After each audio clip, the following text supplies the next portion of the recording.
my 45 years of surfing, I've never seen anything like this. At the moment you're going for a surf, you're wondering if it's going to be your last one. One of the consequences of a healthy ecosystem will be that there are more sharks, and that's something we're going to have to adjust to, I think.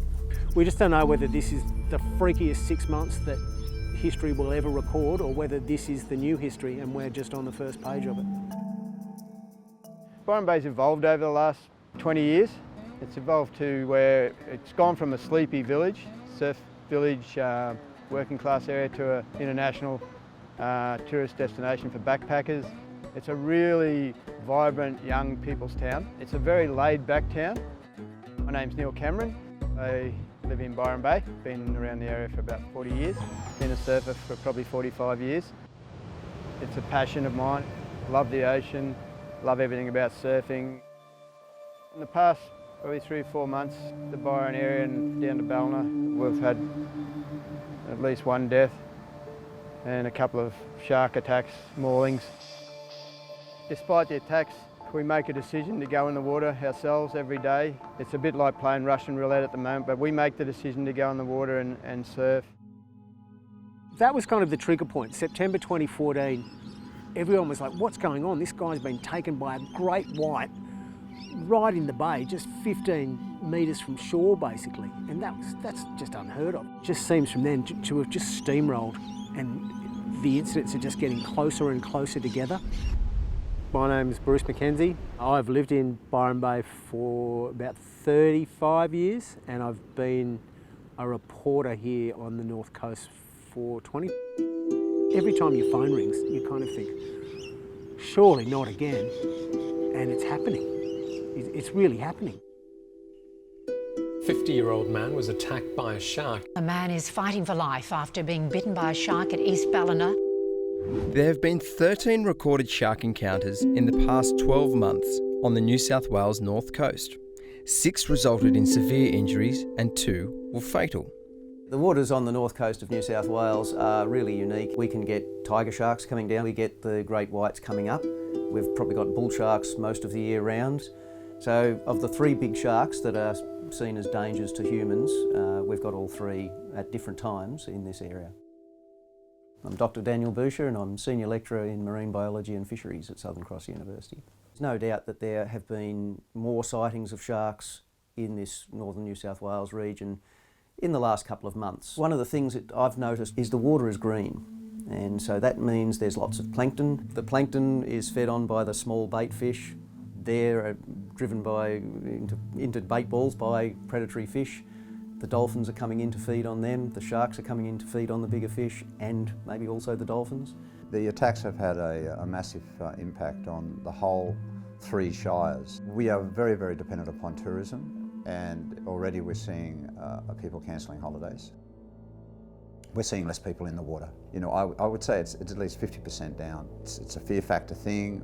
The impact is not only economic, but it's also a social impact on the community.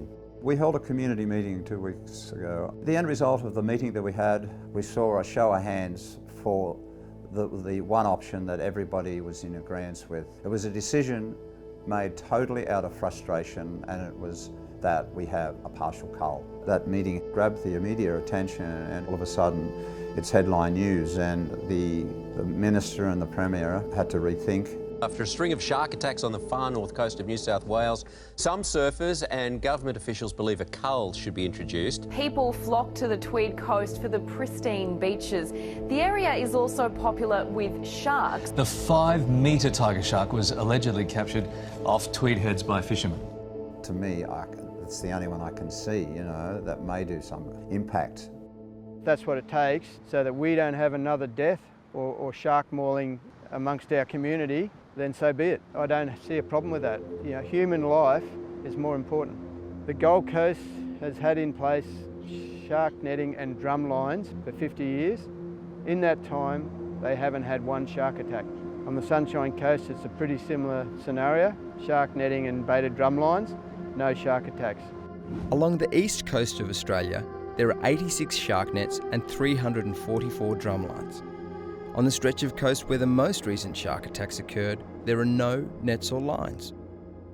Why can't we have those systems at work? Why can't we have them in place in Byron Bay and around this area? As far as the drumlines and nets and that go, the effect, well, you'd almost have to say the results speak for themselves. They won't publicise what catch they get off those drumlines, but a friend of mine who basically knows what's going on said last month 6 white pointers caught on the drumlines. Most of the guys I know here on the Goldie, they're not particularly worried, but they are spooked. None of my mates will go surf back beaches of Byron or Ballina. They won't go near them, not with a 20-foot pole. I think really when they see it there's a shark attack and they've actually got that shark on camera or they can see it, go and take it out because it's already chomped someone. You know, a mad dog bites someone, you kill the dog. Nothing comes close to the amount of shark activity that we've had in the last 12 months. People are definitely now, and for the first time in my life, saying this out loud. They're looking north to the Gold Coast and saying they've got nets and drum lines, no attacks, maybe we need to do the same thing. The culling thing wasn't even mentioned a year ago, and if you'd done a straw poll of surfers, I think it would have been a year ago 99% against, and now it's almost like one of those issues that's really divisive. Yeah, I don't see any use in putting nets up. This has only just sort of started happening at the moment where Singers has lots of fish in the bay, and I don't think it's really what Byron would want. Look, to be totally honest, I don't think it's necessary.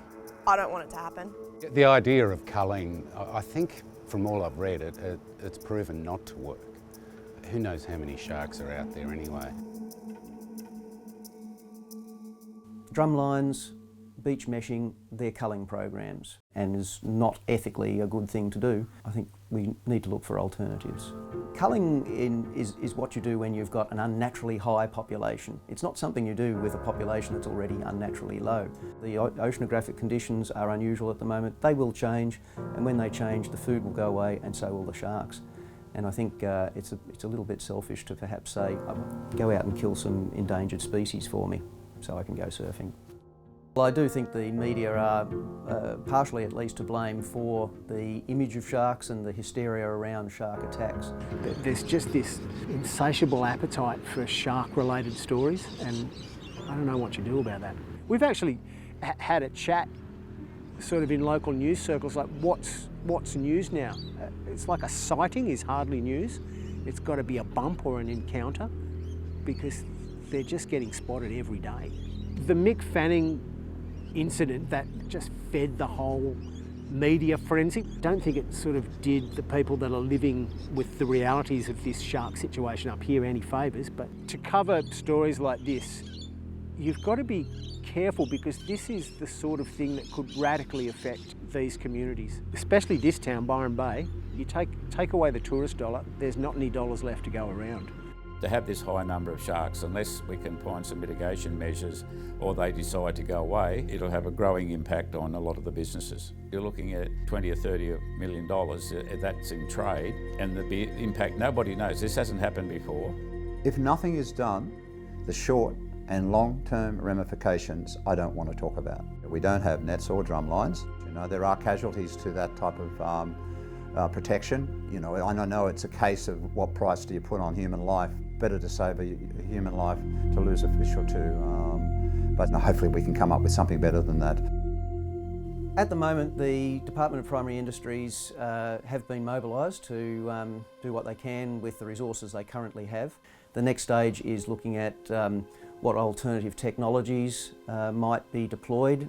We can't go around killing sharks just because we want to go swimming. How do we then tell Japan not to go whaling or Africa to stop trophy hunting when we're just as bad with our own predators? So yes, I think we do have to take the lead and show the world that there are other ways to deal with these problems. I suspect that if this is the start of what is going to become normal shark activity, fairly drastic measures will be taken in years to come, and hopefully this is a seasonal thing, and by the time summer rocks around, the whales will have gone, the bait balls of fish will have gone, and hopefully the sharks will have gone as well. If you want to kill tourism in a town, then we'll keep going down the track we're going, and that is to have no protection. They're not coming here now, and if we have another shark attack, they won't be coming here at all, and I don't want to see that. I want to see a proper program put into place to protect the people of the North Coast.